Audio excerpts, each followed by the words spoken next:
Ang bongga ng grupong SB19 at in-announce na ang simula at wakas world tour nila.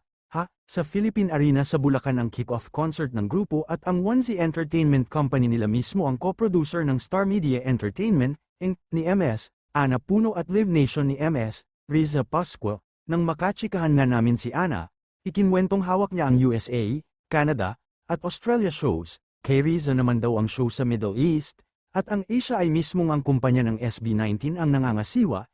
Bali sa may raw ang kick-off show ng SB19 at susundan yun ng Taipei show sa buwan ng June, sa July naman ang USA at Canada shows, pero ang Honolulu, Hawaii ay sa August, October naman sila sisilang sa Dubai, Doha, Riyadh, at Jeddah. Inaayos pa raw kung kailan ang Sydney, Melbourne, Tokyo, at Hong Kong. Chika naman ang isang tinanong namin, baka may mga madagdag pa raw na show sa mga nabanggit na ng SB19, ang bongga talaga ng SB19.